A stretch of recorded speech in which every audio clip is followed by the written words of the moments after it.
Let's talk about inductors in a DC environment. Here you see current flowing through an inductor, creating an electric field. When a DC voltage is applied across an inductor, initially the voltage is very high and the current is very low. As the field builds up, voltage decreases and current increases. At time 0, when voltage is first applied, voltage is very high and current is 0, that is, electrons waiting to rush in. At some time later after voltage is applied, current is a maximum, electrons flowing through a wire, and voltage is 0. Conductors has 0 DC resistance. As the current flows in an inductor, a magnetic field develops which opposes the flow of additional electrons. Therefore, inductors in an AC environment oppose a change in current. It blocks high-frequency AC, resists low-frequency AC, and passes DC.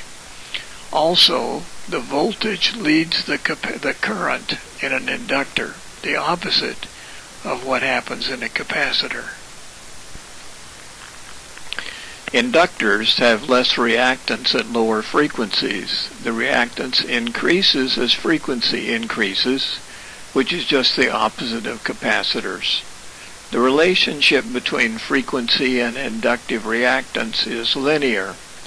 The formula for calculating inductive reactance is XL equals 2 times pi times frequency in hertz times in inductance in henries.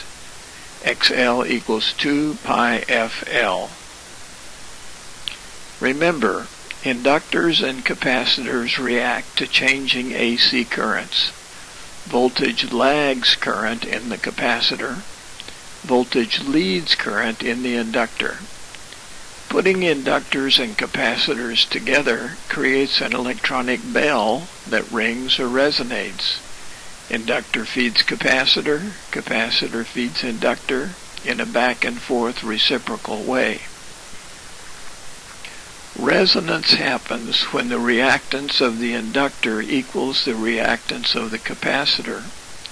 Depending on the configuration of the inductor and the capacitor, if they're in series, it passes the resonant frequency and blocks other frequencies. In parallel, it passes all frequencies except the resonant frequency. Suppose that you have 3 signal generators, one set to generate a frequency higher than the resonant frequency, one below resonance, and one at resonance. The series resonant circuit will pass the AC current at the resonant frequency, but will block the other 2. Now consider the parallel resonant circuit. It will short circuit the non-resonant signals. Resonance occurs when capacitive and inductive reactance are equal. In other words, when 2 pi FL equals 1 over 2 pi FC. This plot of impedance versus frequency shows that at resonance, the parallel resonance circuit in pink reaches a maximum value, and the series resonance circuit in black has its minimum value. Here is a summary of the important stuff. AC is measured in peak-to-peak and RMS. RMS is the most useful voltage measurement. Inductors and capacitors react to AC differently than DC. Reactance is resistance to AC. Capacitive reactance goes down as frequency goes up. Inductive reactance goes up as frequency goes up.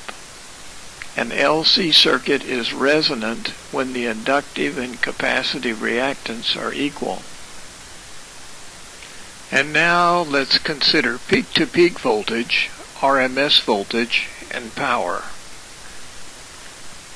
To refresh your memory, there is peak-to-peak voltage from 0 to peak, and there is the RMS value, which produces the same heating effect as DC. Consider power in DC, where power equals current times voltage. 12 volts pushing 2 amps equals 24 watts. 1.5 volts pushing 300 milliamps equals 450 milliamps. This is great for DC, but what about AC, where the voltage and current are constantly changing? The voltage used in power calculations in AC is the equivalent DC voltage value that would do the same amount of work or produce the same amount of heat. A simple average of AC voltage is not quite good enough. A weighted average called root mean square, or RMS, is more accurate. The actual RMS voltage is 0.707 times the peak voltage. The actual RMS of a wave with the peak voltage of 1.27 volts equals 0.898 volts. The important points about RMS are: RMS is the equivalent value of DC voltage to do the same work. RMS is used in power and Ohm's law formulas. The RMS voltage is 0.707 times the peak voltage. AC voltmeters measure RMS voltage. And now for some review questions. What is impedance? The answer is C, the opposition to the flow of current in an AC circuit. Which of the following is an important characteristic for capacitors used to filter the DC output of a switching power supply? Answer A, low equivalent series resistance. Which of the following is an advantage of an electrolytic capacitor? C, high capacitance for a given volume. Which of the following components should be added to an inductor to increase the inductance? Answer D, an inductor in series.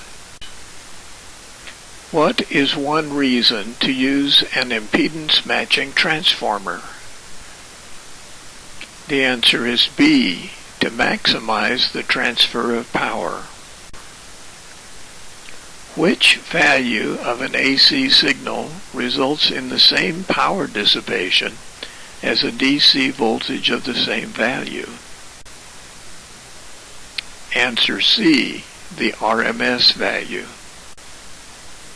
By way of review, please look over sections 4.2, 4.3, 4.4 of Chapter 4, as well as questions G5A, B, C, and G6A. For next time, your homework is to read sections 4.5, 4.6, and 4.7 of Chapter 4, and to look over questions G4B, G4E, G6B, G6C, G7A, and G7B.